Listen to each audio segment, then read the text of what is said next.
वर्णन आता है कि लक्ष्मण जी ने जब उनसे कहा तुम घर में रहो, माँ बाप की सेवा करो, गुरु की सेवा करो, तो लक्ष्मण जी ने पता क्या कहा? लक्ष्मण जी ने दो टूक उत्तर देते हुए कहा कि गुरु पितु मातु न जानहु काहूँ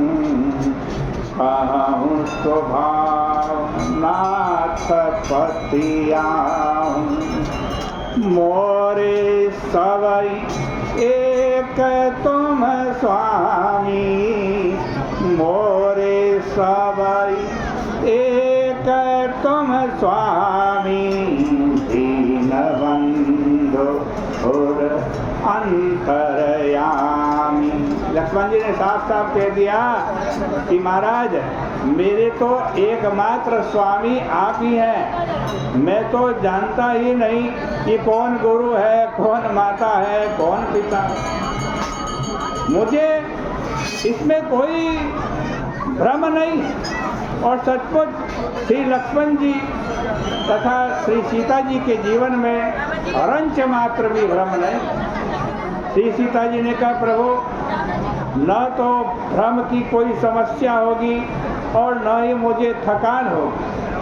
श्री सीता जी का तात्पर्य था कि चलते समय थकान तो उसको आती है जो अपनी ओर देखता है, पर चलते समय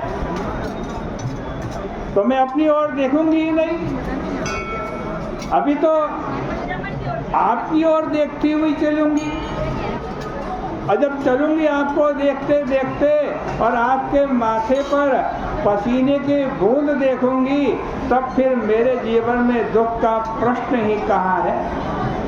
श्रम कन सहित श्याम धनु देखे श्रम कन सहित श्याम धनु देखे कहाँ दुख समऊ प्राणपति देखे कहाँ दुख समऊ प्राणपति देखे। इसका सांकेतिक तात्पर्य है कि लोगों की समस्या यही है कि हम अपने आप को कर्ता मान लेते हैं। इस काम का कौन? मैं करता हूँ।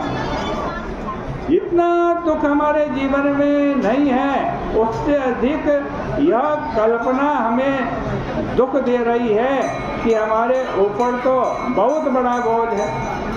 इसलिए श्री सीता जी ने बहुत बढ़िया बात कही।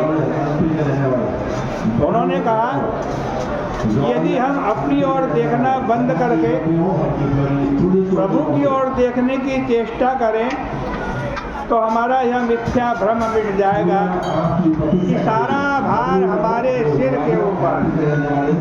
इसलिए रहीम ने इसका संकेत करते हुए कहा रहीमन उतरे पार भार जो कि सब भार में।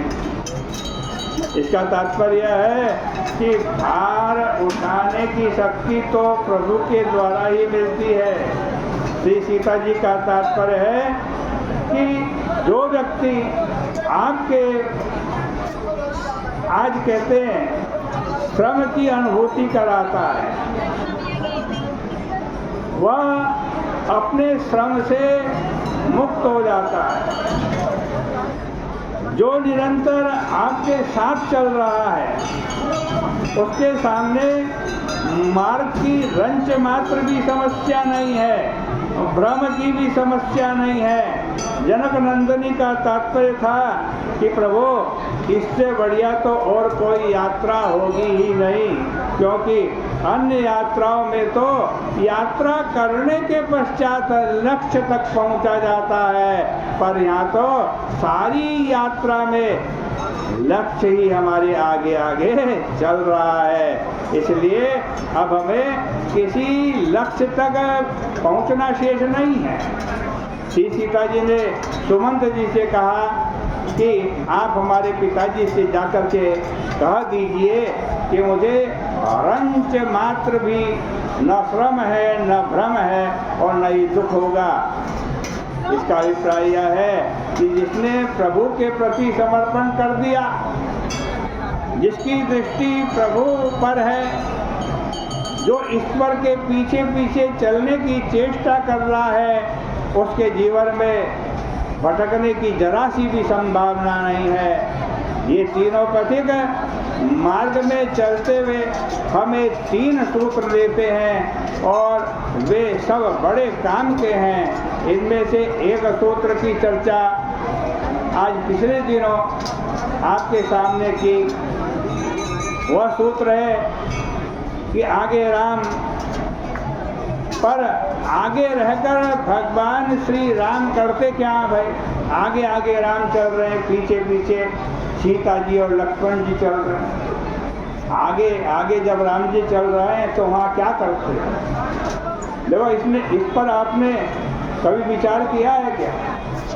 देखो, श्री सीता जी तथा श्री लक्ष्मण जी तो पीछे पीछे चलते हैं, किंतु मार्ग में चलते हुए इन पथिकों में परस्पर कितना प्रेम है, इस पर थोड़ा विचार करें।